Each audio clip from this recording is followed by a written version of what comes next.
नमस्कार, स्वागत है आपका। एमवी नेटवर्क देख रहे हैं आप और मैं हूं आपके साथ लता। कहते हैं ना कि झूठ के पैर ज्यादा लंबे नहीं होते। जी हां, और ये बात एक बार फिर से सच साबित हुई है। गुजरात में राहुल गांधी ने ये आरोप लगाया था कि आदिवासी समाज से आने की वजह से राष्ट्रपति द्रौपदी मुर्मू को प्राण प्रतिष्ठा कार्यक्रम में नहीं बुलाया गया। राहुल गांधी के इस झूठ का पर्दाफाश श्री राम जन्मभूमि तीर्थ क्षेत्र के महासचिव चंपत राय ने किया है। रिपोर्ट देखिए।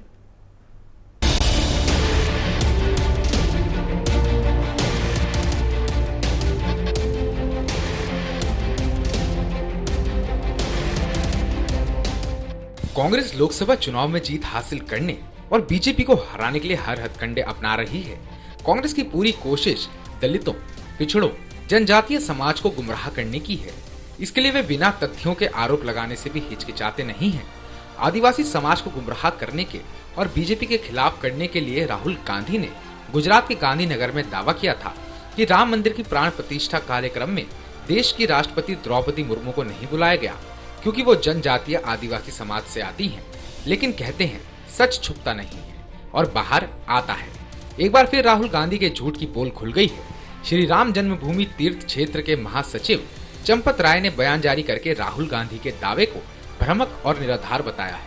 उन्होंने राहुल गांधी के आरोपों को निराधार, असत्य बताते हुए कहा कि देश की राष्ट्रपति श्रीमती द्रौपदी मुर्मू और पूर्व राष्ट्रपति रामनाथ कोविंद दोनों को अयोध्या में हुए कार्यक्रम के लिए निमंत्रण दिया गया था। चंपत राय ने इसके साथ कांग्रेस के इस झूठ की एक और पोल खोलते हुए कहा कि प्राण प्रतिष्ठा कार्यक्रम में अनुसूचित जाति, अनुसूचित जनजाति एवं अन्य पिछड़े वर्ग और अत्याधिक गरीब समाज के तमाम लोगों को आमंत्रित किया गया था और वे कार्यक्रम में शामिल भी हुए थे। उन्होंने आगे कहा, कार्यक्रम में संत महापुरुष, समाज जीवन में विशेष योगदान देने वाले परिवारों, गणमान्य व्यक्तियों को भी आमंत्रित किया गया था। इसके साथ अल्पसंख्यक समुदाय के लोग भी कार्यक्रम में आए थे। चंपत राय ने कांग्रेस के भेदभाव के आरोपों को खारिज करते हुए कहा कि भगवान राम ने अपने जीवन में किसी के साथ भेदभाव नहीं किया। राम जन्मभूमि ट्रस्ट भी इसी रास्ते पर चलते हुए प्राण प्रतिष्ठा अनुष्ठान के दौरान अनुसूचित जनजाति और अन्य पिछड़ी जातियों के कई परिवारों को श्री राम जन्मभूमि मंदिर के शुभ मंडप में पूजा करने का अवसर दिया गया था। राष्ट्रपति आदिवासी हैंगे ना? ठीक है। राम मंदिर का इनॉग्रेशन हुआ, आपको टीवी पे उनका चेहरा दिखा? क्यों नहीं?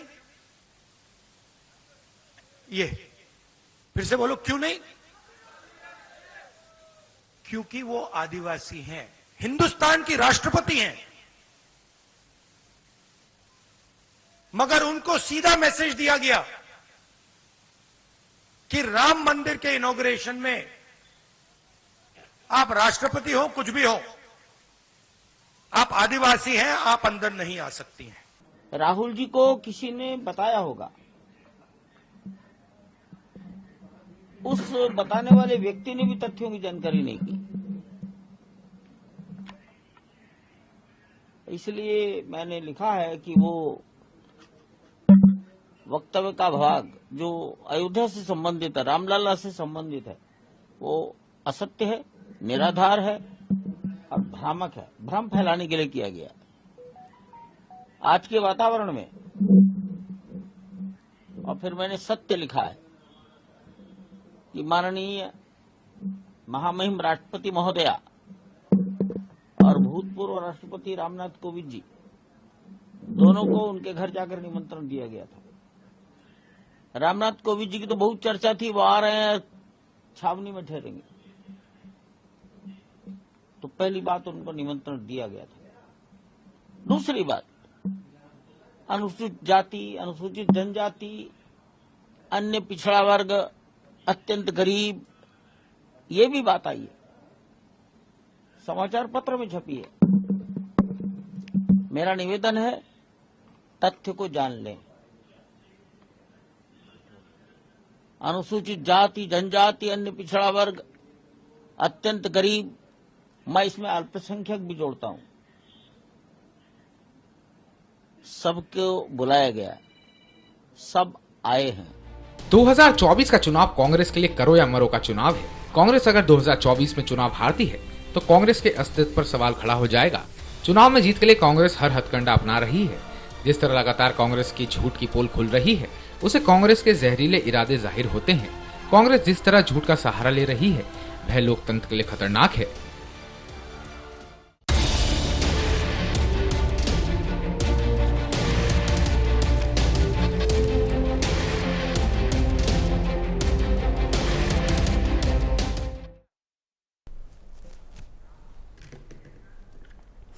तो राहुल के झूठ पर चंपत राय ने हालांकि बड़ा खुलासा किया और एक बार फिर से इस चुनावी माहौल में जो है कांग्रेस पार्टी साफ तौर पर घिरती हुई दिखाई पड़ रही है, क्योंकि अक्सर ऐसा होता है कि जब भी चुनाव का समय होता है कोई ना कोई दांवपेच ऐसा कांग्रेस पार्टी जरूर फेंकती है जिसका फायदा सीधे उनकी विरोधी पार्टियों को होता है। इसी पर हम चर्चा करेंगे। मेरे साथ इस पर खास चर्चा करने के लिए 3 खास मेहमान जुड़ रहे हैं। मेरे साथ शिव सिंह भारती जुड़ रहे हैं, प्रवक्ता बीजेपी, आपका स्वागत मैं करना चाहूंगी। इनके अलावा मेरे साथ मोहिंदर प्रकाश जुड़ रहे हैं, कांग्रेस नेता। इनके अलावा मेरे साथ वीएचपी प्रवक्ता डॉक्टर प्रवेश चौधरी जुड़ रहे हैं। प्रवेश जी, आपका भी बहुत बहुत स्वागत है। मोहिंदर जी, सबसे पहले मेरा सवाल आप ही से होगा, क्यों बार बार कांग्रेस की तरफ से इस तरह की कुछ एक्टिविटी होती है जिसका खामियाजा उसे खुद भुगतना पड़ता है? सबसे पहले तो मैडम मैं जय श्री राम के साथ अपना संबोधन शुरू करता हूं। एक तो राहुल गांधी जी की स्टेटमेंट को गलत लिखा जा रहा है कि उन्होंने कभी नहीं कहा कि उनको बुलाया नहीं गया, उनको कहा गया वहां आने नहीं दिया गया। ये स्टेटमेंट ठीक कर लीजिए। सबको पता है कि राष्ट्रपति, उपराष्ट्रपति, बहुत से लोगों को निमंत्रण दिए गए। निमंत्रण देने के बावजूद भी राष्ट्रपति जी वहां नहीं गई, तो क्या मैं ये मान लूं कि उन्होंने बहिष्कार किया? श्री कोविंद जी, लेकिन राहुल गांधी ने ये तो कहा ना कि आदिवासी होने की वजह से उन्हें नहीं वहां पर बैठाया गया मंदिर में, अब जो है प्रमुख भूमिका नहीं दी गई, ये सब तो बयान दिए ना राहुल गांधी ने। मैडम मेरे को बात पूरी कर ले दीजिए। ये डिस्टॉर्ट करके जो चीजों को दिया जाता है वो आजकल बड़ा फेमस हो गया और बीजेपी के लोग इसमें मास्टर हैं। मेरा सीधा साधा एक प्रश्न चिन्ह है कि राहुल गांधी जी ने कहा है कि उन्हें आने नहीं दिया गया। उन्होंने कहीं नहीं कहा कि उन्हें निमंत्रण नहीं मिला, पहली बात। दूसरी बात, राष्ट्रपति और पूर्व राष्ट्रपति कोविंद जी को भी मिला। आपके नड्डा जी हैं, अमित शाह जी हैं, ये आज तक राम मंदिर नहीं गए। मेरा प्रश्न ये है इनसे कि आज तक वो क्यों नहीं गए? वो दुनिया जहान के मंदिरों में जा रहे हैं, इलेक्शन की पूजा कर रहे हैं, लेकिन वो राम मंदिर आज तक नहीं गए। तो क्या मैं ये मान के चलूं कि वो भी अधूरे राम मंदिर को, जिसको शंकराचार्यों ने ये कहा है, आप अधूरे मकान को, अधूरे खाने को, अधूरे मंदिर को कभी भी पूजा स्थल नहीं बनाया जा सकता, उसकी पूजा नहीं की जा सकती। उसके बावजूद आप ये देखिए कि अमित शाह जी और नड्डा जी आज तक नहीं गए हैं राम मंदिर। अगर गए हो तो मुझे बताइए। तो राहुल गांधी जी ने जो कहा है बिल्कुल सही कहा है, और मैं आपको जो आज कह रहा हूँ नेशनल टेलीविजन पे डंके की चोट पे कह रहा हूँ कि अमित शाह जी और नड्डा जी को इनके पंडितों ने बता रखा है कि आप इस अधूरे मंदिर में मत जाइएगा, अगर आप गए तो अनिष्ट होने की संभावना है, और वो नहीं जा रहे। अब मैं बात आता हूँ राहुल जी की बात पे। राहुल जी ने जो कहा, कांग्रेस पार्टी ने जो कहा, सोनिया गांधी, माननीय सोनिया गांधी जी ने कहा कि हम वह इसलिए नहीं जा रहे कि ये कोई मंदिर की प्राण प्रतिष्ठा नहीं है, ये बीजेपी का एक कार्यक्रम है। तो बीजेपी के कार्यक्रम में कांग्रेसी नहीं जाएंगे और कांग्रेस के कार्यक्रम में बीजेपी वाले नहीं आएंगे, ये भी मान के चलिए। तो पार्टी के कार्यक्रम में मना करना कोई गुनाह नहीं है, जिसको इन्होंने इतना बड़ा गुनाह बना रखा है। मैं यहाँ चैलेंज कर रहा हूँ, ये मेरे साथी बैठे हैं बीएचपी के, कि राहुल गांधी जी की स्टेटमेंट ये दिखा दें कि उनको निमंत्रण नहीं मिला। उन्होंने ये कहा है उन्हें आने नहीं दिया गया। अब मैं इनसे पूछना चाहता हूं कि द्रौपदी जी क्यों नहीं गई, माननीय राष्ट्रपति जी वहां क्यों नहीं गई? जिस दिन प्रधानमंत्री वहां थे, अमिताभ बच्चन वहां थे, मुकेश अंबानी वहां थे, क्या वो सारे लोग इतने इंपॉर्टेंट हो गए और हमारी राष्ट्रपति जो कि प्रथम नागरिक हैं उनको वहां आने नहीं दिया गया, या वो गई नहीं? उनकी एब्सेंस क्या बताती है? इस प्रश्न का जवाब तो देना पड़ेगा, भाग नहीं सकते आप। आज भारत की जनता बहुत अच्छी तरह समझ गई है ये जो नाटक इन लोगों ने किया है अधूरे मंदिर का। हमारे शंकराचार्य को चुप करा दिया गया। शंकराचार्य जी के ऊपर पहले शंकराचार्य जी ने क्या कहा सबने कि यहाँ जाना ठीक नहीं, प्राण प्रतिष्ठा कराना ठीक नहीं, अधूरा मंदिर है। बाद में बारी बारी से उनके ऊपर प्रेशर डाल करके उनसे बयान बदलवाए गए, और एक शंकराचार्य ने तो बयान आज तक नहीं बदला।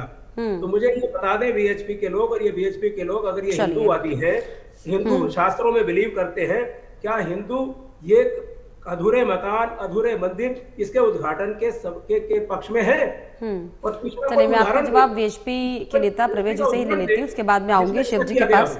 हाँ, चलिए प्रवेश जी, ये जो आरोप लग रहे हैं कि अधूरे जो है मकान में अधूरे जगह पर जो भगवान की प्राण प्रतिष्ठा करा दी गई, हालांकि शंकराचार्य ने भी इसको लेकर बयान दिया था, और जिस तरीके से राहुल गांधी के 1 महीने पहले के बयान पर अब जो जवाब आया है, नहीं लगता कि समय थोड़ा ज्यादा लग गया, 1 महीने बाद ये जवाब दिया गया, या फिर ये समय चुना गया राहुल गांधी के झूठ को सच के, मतलब उसके झूठ को रेक्टिफाई करने के लिए? प्रवेश जी प्लीज आप अनम्यूट कीजिए। प्रवेश जी, आपकी आवाज नहीं पहुंच पा रही है, आप अनम्यूट कीजिएगा। चलिए शिव भारती जी, मैं आपके पास आती हूँ, मैं प्रवेश जी के पास हम लौटेंगे। भारती जी, जिस तरीके से मोहिंदर जी साफ तौर पर कह रहे हैं कि क्यों आपका जो फोकस है वो सिर्फ कांग्रेस के नेताओं पर है कि कौन कौन नेता राम मंदिर नहीं गए, क्या वो आपको प्रमाण तो नहीं देंगे हिंदू होने का? लेकिन जेपी नड्डा साहब अगर नहीं गए तो आप कुछ नहीं कहते, अमित शाह नहीं गए तो कुछ नहीं कहते, तो राहुल गांधी पर इतना विशेष फोकस किस बात के लिए? और जो बयान राहुल गांधी ने दिया था उसमें तो तमाम तरह के सवाल भी उठ रहे थे कि प्रथम भूमिका में जो है सिर्फ प्रधानमंत्री नरेंद्र मोदी ही दिखाई पड़ रहे हैं, तमाम कई संविधान के और भी ढांचे थे उनको भी सामने आना चाहिए था, राष्ट्रपति का चेहरा भी वहां पर दिखता तो ज्यादा लोगों को खुशी होती, तो ये आरोप तो लग ही रहते हैं आप पर। भारती जी देखिए क्या है ना कि राहुल गांधी जी उस समय से मानसिक रूप से मुझे लगता है विक्षिप्त हो गए। अभी उन्होंने, यही कांग्रेस पार्टी है ना जो कहती थी कि राम का कोई अस्तित्व तो नहीं है, बाद में जब राम मंदिर बना और राम मंदिर जब पूर्ण हुआ तो 22 तारीख चुनी गई उसकी प्राण प्रतिष्ठा के लिए। ठीक है। अब उस प्राण प्रतिष्ठा में जैसे चंपत राय जी ने कहा कि ऐसा कोई नहीं था जिसको नहीं दिया गया, सामाजिक कार्यक्रम था, और उस सामाजिक कार्यक्रम और धार्मिक कार्यक्रम में विभिन्न क्षेत्रों के व्यक्तियों को बुलाया गया, काशी के डोम राजा तक को बुलाया गया। जो कामेश्वर चौपाल जी हैं जो उस राम मंदिर से जुड़े, वो उस दिन गर्भगृह में भी थे। लेकिन कांग्रेस पार्टी ने सिर्फ, आप उनके बयान को अगर कोट करेंगे तो उन्होंने बयान में सिर्फ इतना कहा कि आदिवासी होने के नाते नहीं बुलाया गया। लेकिन आपने सभी को न्यौता दिया, लेकिन शंकराचार्य को तो किसी की भूमिका तो यहाँ पर नहीं दिखाई दी। नहीं, क्या वो जरूरी नहीं था? मैंने फिर कहा तो वो शंकराचार्य की बात करें ना, शंकराचार्य भी नहीं गए, लेकिन वो द्रौपदी मुर्मू जी की बात को कोट करके आदिवासी समाज को टारगेट करने का जो काम कर रहे हैं, यह काम बहुत गलत काम है। क्योंकि हमारा जो विश्व हिंदू परिषद का जो उद्देश्य था, आप देखिए जब हम कह रहे हैं कि विभिन्न वर्गों के लोग वहां थे, कोई जाति धर्म, जब वहां मुस्लिम समाज तक के लोग गए हैं, मुस्लिम समाज को भी इनवाइट किया, ऐसा कोई वर्ग जो नहीं था जो नहीं छोड़ा, और ऐसा कोई वर्ग नहीं था जो नहीं गया। इसमें सिर्फ राष्ट्रपति द्रौपदी मुर्मू जी को कोट करके और आदिवासी लोगों को भड़काना, यह राहुल गांधी की जो सोच है, यह सोच बहुत गलत है। और उसको वो अपने तरह से जब डिफाइन करने का प्रयास करते हैं, मुझे लगता है जो उनके सलाहकार हैं उनको सही जानकारी नहीं देते। माननीय राष्ट्रपति जी को इनवाइट किया था, रामनाथ कोविंद जी को इनवाइट किया था, ऐसे तमाम लोगों को इनवाइट, राम मंदिर आंदोलन में जो प्रमुख अगुवाकार थे उनको भी इसमें इनवाइट किया गया था, वह किसी कारणवश नहीं आ सकते। लेकिन सिर्फ राष्ट्रपति द्रौपदी मुर्मू जी को कोट करके और एक समाज को आज भी उसी दशा में रखने का प्रयास करना कि वह आदिवासी थी इसलिए उनको नहीं बुलाया, यानी कि बीजेपी, बिल्कुल आपका ये कहना है कि बीजेपी सभी के लिए सर्वोपरि है, सभी को जो है बराबर आंकती, किसी के साथ कोई पक्षपात भेदभाव नहीं करती है, क्योंकि सनातन सर्वप्रथम, ये आप कह रहे हैं भारती जी? जी बिल्कुल। चलिए, सनातन धर्म का कार्यक्रम था। और हम तो जब हम कहते हैं कि वसुधैव कुटुंबकम, तो हम तो पूरे विश्व को एक मानते हैं। इसमें कहीं भी द्रौपदी मुर्मू जी या किसी का एक अलग से क्वेश्चन लेके आना, यह राहुल गांधी जी को राष्ट्रीय स्तर पर शोभा नहीं देता। भारती जी बहुत अच्छी आपने बात की, वसुधैव कुटुंबकम, सनातन सर्वप्रथम, लेकिन मुझे बताइए कि आपने प्रज्वल रेवन्ना का नाम सुना है क्या? जी, प्रज्वल रेवन्ना का नाम सुना आपने? प्रज्वल रेवन्ना का नाम सुना? कर्नाटक के नेता, सांसद, सनातन के क्या वो विरोधी हैं क्या? उनका प्रकरण आपने सुना? जी बिल्कुल। क्या कहिएगा इस पर? बिल्कुल, उस पर कार्रवाई होनी चाहिए। उस पर कहां आप मना कर रहे हैं? उस पर कार्रवाई करिए, उसमें जांच करके कार्रवाई करनी है। वो प्रदेश सरकार का मामला है, प्रदेश सरकार करेगी कार्रवाई उस पर। तो यहाँ पर जो सनातन का जो सनातन को जो बदनाम करने के काम आपके नेता करते हैं, इस पर तो आपकी आवाज नहीं निकलती है। आप राहुल गांधी के पीछे ऐसे पड़े रहते हैं कि पूछिए मत। नहीं, मैं ये नहीं कह रही कि राहुल गांधी ने जो बयान दिया वो झूठ नहीं था, लेकिन अगर आप हुई महिला, हाँ, देश के सर्वोच्च पद पर बैठी हुई महिला के बारे में जिस तरह से बात कही है, आज भी इनकी नजर में वह राष्ट्रपति ना होकर एक आदिवासी महिला है, और जिनके साथ 50 सालों तक जिस समाज के साथ आज भेदभाव हुआ, आज वह मुख्य धारा में नहीं आया। कांग्रेस पार्टी इतने सालों से राज कर रही थी, आज भी आप देखें कि आदिवासी समाज की स्थिति क्या है। और जब जब आपके ऊपर जब सवाल होते हैं तो आप गोल गोल घुमा के सारा जो मामला है वो अगली पार्टी पर छोड़ देते हैं। खैर, ये रवैया ही है, इस तरह के आरोप लगते ही रहते हैं। लेकिन प्रवेश जी, अगर आपको मेरी आवाज मिल पा रही हो? आ रही है आवाज, मेरी आवाज आ रही है? प्रवेश जी, मैं बस इतना जानना चाहती हूँ कि 1 महीने पुराना जो बयान था, राहुल गांधी ने चलिए झूठ बोला, आदिवासी समाज को जो है बदलाने की कोशिश की गई, तो उसका जवाब ठीक इस सटीक समय पर कैसे आ जाता है? नहीं, ऐसा नहीं है। जो विषय समाज के भीतर चलता है तो समाज के भीतर जब बातें आती हैं तो हमको जवाब भी देना पड़ता है। राहुल गांधी का बयान 1 महीने बाद आया क्या? जब गांधीनगर में राहुल गांधी ने ये बयान दिया था, मुझे लगता है कि आप लोग जो प्रतिष्ठित लोग हैं, तुरंत आपको इसकी जानकारी मिलती होगी। नहीं, उस समय भी इसकी प्रतिक्रिया दी गई है। हाँ। और मैंने भी दी है, मैंने भी बोला है, मैंने ट्वीट भी किया है, आप देखेंगे उस समय। एक चीज, दूसरी चीज, हमारे कांग्रेस के नेता अच्छे से अपनी बात को रख रहे थे अपनी पार्टी के। देखिए, हमारा कांग्रेस है या भाजपा है या कोई पार्टी है, उसकी बात नहीं हम करते, हम हिंदू समाज की बात करते। ठीक है। हम देखे हैं कि जब राम मंदिर निर्माण के लिए आंदोलन शुरू हुआ तो संपूर्ण हिंदू समाज इससे लगा, बिल्कुल, उसमें सभी लोग लगे। और जब निधि समर्पण का अभियान हुआ तो उसमें भी सारे संपूर्ण हिंदू समाज और इंक्लूडिंग अल्पसंख्यक समाज के लोगों ने भी उसमें बढ़ चढ़कर भाग लिया और निधि का समर्पण किया। ठीक है। इसलिए संपूर्ण भारत का मंदिर है, एक तो चीजें समझने की जरूरत। दूसरी, हमारे लिए कोई अनुसूचित जाति का है, कोई जनजाति का, कोई पिछड़े समाज क्राइटेरिया नहीं, हमारे लिए संपूर्ण समाज हिंदू समाज है। और हिंदू समाज होने के नाते से हमने सबको निमंत्रण दिया, कोई आया कोई नहीं आया ये उनका विषय, लेकिन हमने अपनी तरफ से निमंत्रण दिया। हमारे कार्यकारी अध्यक्ष वहां जाकर के निमंत्रण देकर आते हैं। अब कोई आता है तो ठीक है, आना चाहिए, क्योंकि प्रभु के आगे, प्रभु का कार्यक्रम प्रभु के आगे तो सब बराबर है ना, सब समान है। ठीक है, एक चीज। दूसरी चीज, आप हमारे कांग्रेस के नेता इस चीज को समझे। मेरी किताब है सबके राम, महेंद्र प्रकाश जी, सबके राम किताब, आप गूगल पर जाएंगे तो आपको मिल जाएगी। उस किताब को पढ़िए, आपको पता चलेगा कि कांग्रेस के लोगों ने भी निधि समर्पण अभियान में भाग लिया था। एक चीज। दूसरी चीज, इस पूरे अभियान की शुरुआत आप देखिए कहाँ से हुई। तो महेंद्र प्रकाश जी, इस पूरे अभियान की शुरुआत, निधि समर्पण अभियान की शुरुआत रविदास मंदिर और वाल्मीकि मंदिर से प्रारंभ होती है। वाल्मीकि मंदिर जो बिरला मंदिर के साथ में, वहां से उसकी शुरुआत करी जाती है और रविदास मंदिर के अंदर उसका समापन किया जाता है। तो इससे बड़ा संदेश क्या कभी दुनिया के अंदर दिया जा सकता है? मंदिर निर्माण की अगर पहली ईंट लग रही है तो वो सवाल का जवाब लीजिए ना इनसे। जाति समाज का समझते हैं, उसके निधि के समर्पण से ही उस पहली शिला को रखा जा रहा है, पहले काम को किया जा रहा है। तो सामाजिक समरसता का इससे बड़ा संदेश न दुनिया में कभी हुआ, न देश में कभी हुआ। बिल्कुल, जनता देख रही है, देश की जनता ये देख भी रही है कि राम मंदिर के लिए किसने कितना सहयोग किया, कब से कब तक जो है अब तक तमाम लंबा संघर्ष चला, इसमें कोई दो राय नहीं है।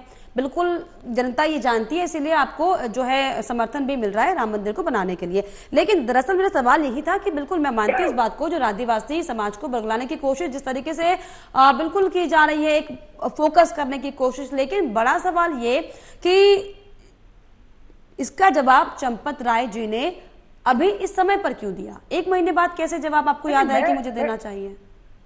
मैं राष्ट्रीय प्रवक्ता हूँ, हमने दे दिया है। हाँ। उसी समय प्रतिक्रिया, उसी समय जब ये आया है स्टेटमेंट, आप जाके ट्विटर देखिए, विनोद बंसल जी का, प्रवेश का, विजय शंकर तिवारी जी का, अब तो उन्होंने वो सारा किया है। अब आदरणीय चंपत जी तक विषय जब जाता है, समाज कहता है कि इस पर कुछ अपनी बात रखे, तो उन्होंने रखी, हमने रखी है विषय, ठीक, हमने कहा है इस विषय पर। चलिए मोहिंदर जी, बीएसपी की तरफ से बात रखी गई और अभी से नहीं, 1 महीने पहले से ही बातों को रखा गया। क्यों? क्या ये झूठ की सियासत कांग्रेस पार्टी करने की कोशिश कर रही है क्या? क्योंकि चुनावी ये समय चल रहा है, लोकसभा चुनाव चल रहा है, तमाम जो है मुद्दे जो आपके खिलाफ सामने आ रहे हैं, तो क्या इसीलिए कांग्रेस पार्टी मुद्दों पर तो आप नहीं जनता के सामने जा पाते हैं कि आप महंगाई पर बात करिए, आप बेरोजगारी पे बात करिए, आप अनएम्प्लॉयमेंट, तमाम मुद्दे हैं उन पर बात कीजिए, लेकिन आप क्यों बिना बेवजह उन बातों को लेकर अपने पैर में कुल्हाड़ी मारने की क्या कांग्रेस पार्टी कोशिश करती है, जिसका खामियाजा उसे खुद भुगतना पड़ता है, जैसे कि एक बार फिर से राहुल गांधी के बयानों के बाद से घिर गई है कांग्रेस। लता जी, मैं छोटी छोटी दो बातें कहना चाहता हूँ। हाँ। नारी है इस देश की, नारी का दर्द बड़ी अच्छी तरह समझती है।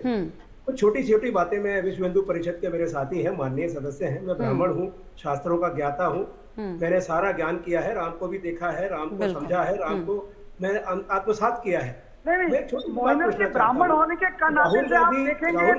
प्रवेश जी पहले सुन लीजिए। नहीं, सिर्फ आप ही हिंदू नहीं है, सब हिंदू हैं, आप सुन लीजिए। नहीं, इन्होंने बताया कि ब्राह्मण, आप पहले बात तो पूरी कीजिएगा ना। मोहिंदर जी बोलिए। ये विषय गलत। ये राहुल गांधी जी के पिता थे राजीव गांधी। राजीव गांधी जी ने हिंदू समाज की इतनी बड़ी सेवा की है, महाभारत और रामायण सीरियल को टेलीविजन पर चलाकर उन्होंने खुद रिक्वेस्ट की और देश के जो जाने माने फिल्मकार थे रामानंद सागर जी और B.R. चोपड़ा जी, उनसे इन सीरियल को बनवाया और राम को घर घर पहुंचाया। पूरे हिंदुस्तान में टेलीविजन पर उस समय क्या हाल होता था, शायद आप छोटी उम्र की रही होंगी, हम तो पूरी उम्र के थे। टेलीविजन को सीरियल को देखने के लिए रामायण को रास्ते में ट्रेन तक रोक दी जाती थी। ऐसा उन्माद भगवान राम को घर घर पहुंचाने वाला कार्य आज तक किसी ने नहीं किया। विश्व हिंदू परिषद कभी भी राजीव गांधी जी को इसका श्रेय नहीं देती। उन्होंने राम भगवान के मंदिर को वहां एक प्रतिष्ठा दिलवाई, वहां गेट खुलवाया, शुरुआत की। कुछ राजनीतिक वो रह जाते हैं। अब मैं इनसे पूछना चाहता हूं, जो बाला साहब के पुत्र हैं शिवसेना के, उद्धव ठाकरे, क्या उनको निमंत्रण दिया इन्होंने? और निमंत्रण उनको नहीं दिया तो क्यों नहीं दिया? बड़ी बड़ी बातें करते हैं, करते राजनीति है पूरी। उद्धव ठाकरे जी ताकते रह गए, उनको कभी निमंत्रण नहीं दिया, और ये तो हिस्टोरिकल सत्य है। नहीं मोहिंदर जी, देखिए अब उद्धव ठाकरे को, शिवसेना उद्धव को निमंत्रण मिला कि नहीं मिला, वो आना चाहते थे कि नहीं, हमारा सब्जेक्ट नहीं है।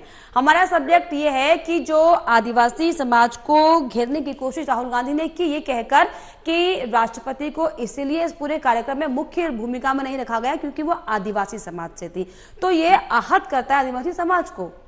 अच्छा, मुझे लता जी एक बात का जवाब दे दीजिए, मैं आप ही की बात पे आता हूँ।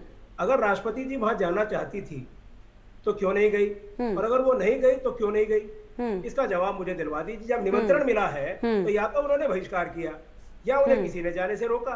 तीसरी बात तो कोई हो ही नहीं सकती। आप मुझे जवाब दे दीजिए। विश्व हिंदू परिषद के बैठे हैं, शिव सिंह भारती मेरे बैठे हैं यहाँ, चलिए शिव भारती जी आखिरी कमेंट दीजिए अपना। के बावजूद भी क्यों नहीं गई? भारती जी, निमंत्रण तो कांग्रेस पार्टी को भी मिला था। मोहिंद्र जी जो अभी कह रहे हैं, बात कीजिए। हमारी पार्टी ने सम्मान पूर्वक कहा, सम्मान के साथ कि हमें मिला, धन्यवाद। उसको हम इसलिए नहीं कर सकते क्योंकि ये बीजेपी का कार्यक्रम है। उन्होंने आपके निमंत्रण को ठुकराया नहीं, उसको सभी ने निवेदन किया। यानी कि आप ये मान रहे हैं मोहिंदर जी कि बीजेपी ने राम मंदिर बनाया, बीजेपी का कार्यक्रम मतलब बीजेपी ने राम मंदिर बनाई, ये आप मान रहे हैं? आप मेरी बात सुनिए। द्रौपदी जी, हमारी माननीय राष्ट्रपति जी क्यों नहीं गई, इसका जवाब मुझे दिलवा दीजिए। निमंत्रण तो गया था ना उनके बावजूद भी वो क्यों नहीं गई? हाँ, सब्जेक्ट हमारा ये नहीं है ना मोहिंदर, सब्जेक्ट हमारा ये है वो आई नहीं आई। जो बयान राहुल गांधी ने दिया कि आदिवासी होने की वजह से, ये एक अलग मैसेज क्रिएट करता है। आप बताइए ना, राहुल गांधी तो एक कारण बता रहे हैं, उस कारण को ठुकराइए आप। साहब द्रौपदी मुर्मू जी इसलिए नहीं गई, आज कारण तो बताना पड़ेगा, देश जानना चाहता है। शिव भारती जी, क्या कारण रहा कि प्रधानमंत्री नरेंद्र मोदी मुख्य भूमिका में ही दिखाई पड़ रहे थे, संविधान के जो अन्य ढांचे थे वो तो दिखाई नहीं पड़ रहे? बयान देखिए लता जी, बयान बड़ा दुर्भाग्यपूर्ण है। देश की राष्ट्रपति सबसे उच्च पद पर, जो उच्च पद है उस पर बैठी है द्रौपदी मुर्मू जी, आप उनको टारगेट करके पूरे आदिवासी समाज को टारगेट करना चाहते हैं। मैं फिर वही बात कह रहा हूँ, राहुल जी ने बड़ा शर्मनाक बयान दिया है। आप किसी भी व्यक्ति के बारे में कह सकते, आज भी इनकी नजर में 70 सालों बाद जब देश कहाँ का कहाँ चला जा रहा है, अभी तो आप संविधान का डर दिखा रहे हैं। आप संविधान का डर भी उन्हीं को दिखा रहे हैं। चलिए खैर, समय की थोड़ी सी कमी है, आज चुनाव में बोल रहे हैं ना, आप आज उनको उसी का डर दिखा रहे हैं। समय की कमी है, माफी चाहूंगी, चर्चा हम आगे भी करते हैं, लेकिन फिलहाल बहुत शुक्रिया आप तीनों मेहमानों का, आपने समय दिया। शिव भारती जी बहुत शुक्रिया, मोहिंदर जी बहुत शुक्रिया, और प्रवेश चौधरी जी बहुत शुक्रिया आपका जुड़ने के लिए, अपनी बातों को हमसे साझा करने के लिए। इसी के साथ इस बुलेटिन में इतना ही। देश दुनिया की तमाम खबरों के लिए आप देखते रहिए एमवी नेटवर्क। नमस्कार।